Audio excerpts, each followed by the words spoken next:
Les amis, effectivement, nous sommes en plein euro. Mais il continue à y avoir des questions, il continue à y avoir des rumeurs autour de notre FC Barcelone. Et une fois n'est pas coutume, c'est moi qui vous ai posé des questions pour avoir vos ressentis, pour connaître vos envies sur des questionnements autour du Barça. Regardons maintenant vos réponses.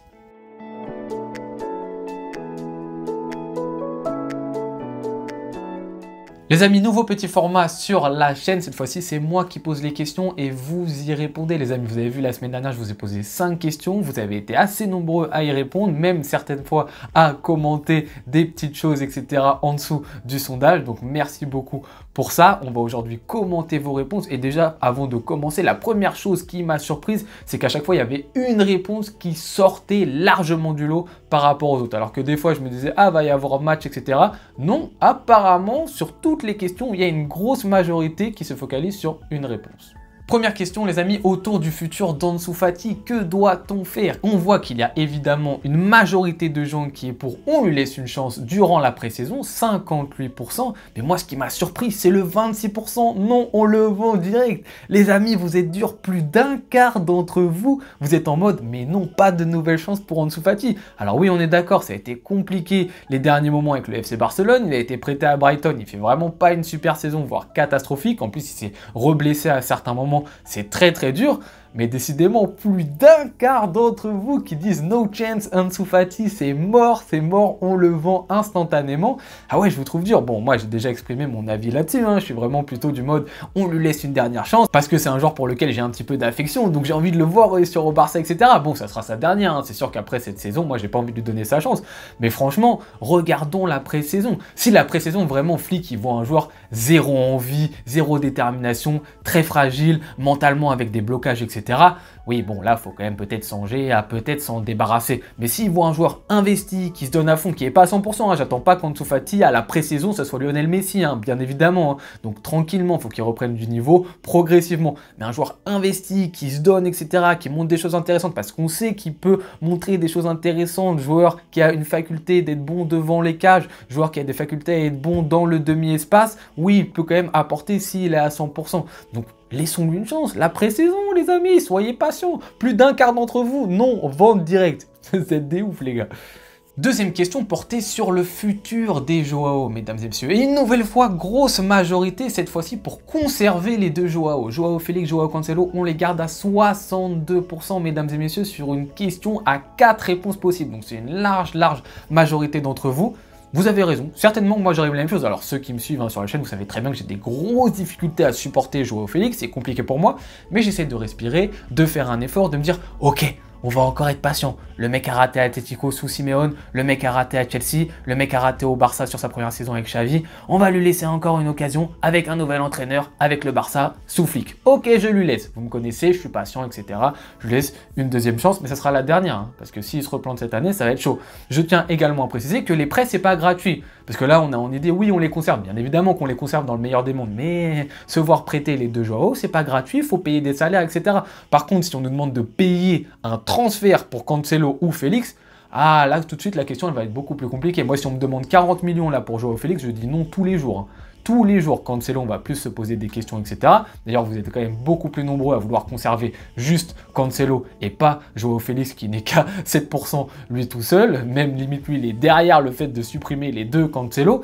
Mais voilà, les amis, il faut quand même réfléchir au fait que ça coûte de l'argent de conserver ces joueurs-ci. C'est pas n'importe quoi. Donc, conserver les deux, c'est beaucoup. Cancelo, on le sait aussi, a montré certaines limites, niveau défensif, etc. Alors, offensivement, il apporte énormément. Hein. Ça a été une très bonne saison dans l'ensemble pour Joao Cancelo.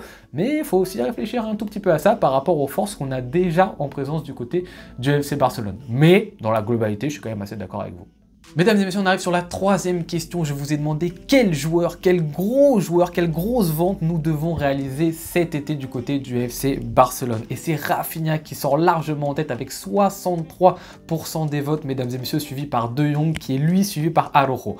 Je ne sais pas si vous avez vu ma dernière vidéo, les amis, on a un classement qui est diamétralement opposé, vous et moi, c'est un truc de malade mental. Rafinha, vous le savez très bien, c'est peut-être le joueur des trois que j'aime le moins, on est tous d'accord. Mais je me dis, mais vous laissez Lamine Yamal titulaire à l'aile droite sur toute la saison, sans aucun remplaçant. Alors vous allez me dire, non mais on vend Rafinha pour recruter quelqu'un. Mais dans ce cas-là, l'argent de Rafinha, il ne nous sert pas à combler les postes où on a dit qu'on avait des difficultés, c'est-à-dire ailier gauche et numéro 6.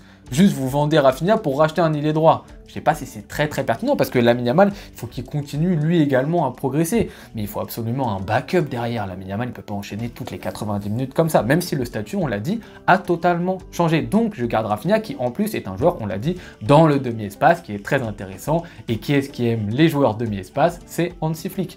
Donc pour moi, Rafinha, c'est celui des trois, je suis sûr, je le conserve dès le départ. Et ensuite sur le cas Frenkie et Araujo, je l'ai dit, tous les jours ça change pour moi. Là en ce moment je suis dans une période, faut vendre Araujo plutôt que Frenkie de Jong. Mais encore une fois, vous me posez la question la semaine prochaine, je change totalement de discours.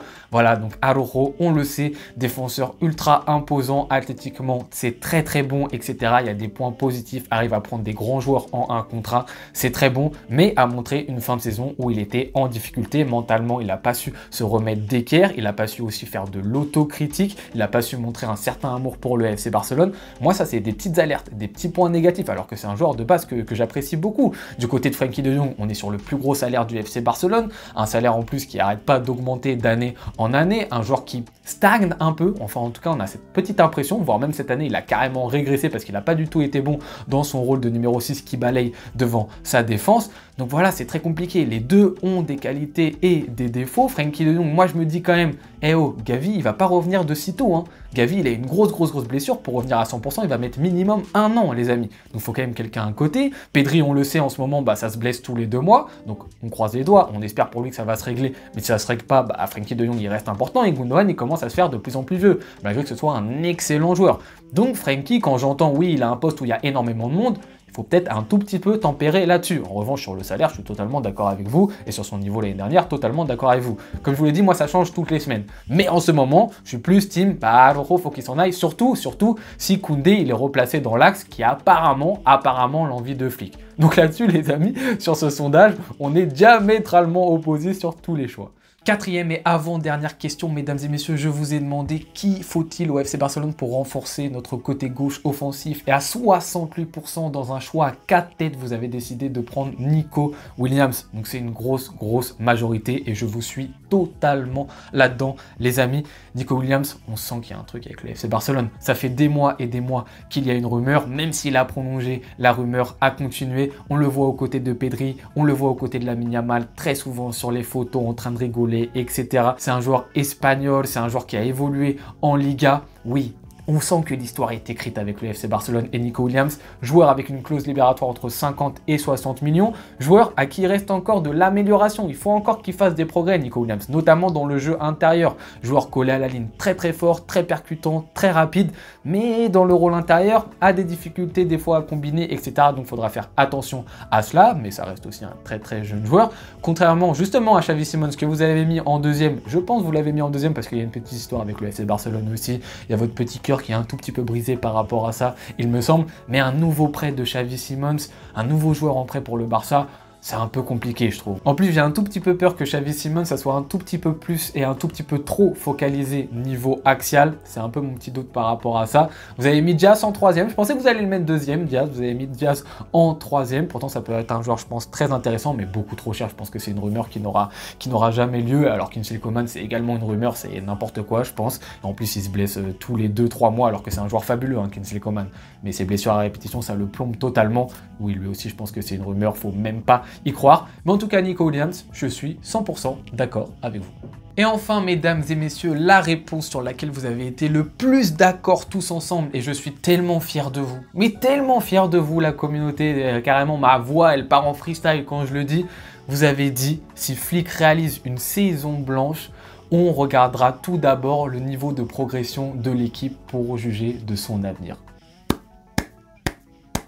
Bravo les gars. Franchement, bravo, c'est le résumé total de ce qu'on a expliqué la dernière fois avec Abdel sur la vidéo sur les objectifs de l'année prochaine. C'est ça, regardons la progression de l'équipe. Si au début de l'année, les 2-3 premiers mois, on est en galère, on est 6 pieds sous terre, c'est compliqué parce que oui, il y a des changements de joueurs, etc., des changements de système, et il faut le prendre en compte. Mais qu'on voit janvier, février, mars, avril, mai, ça s'améliore.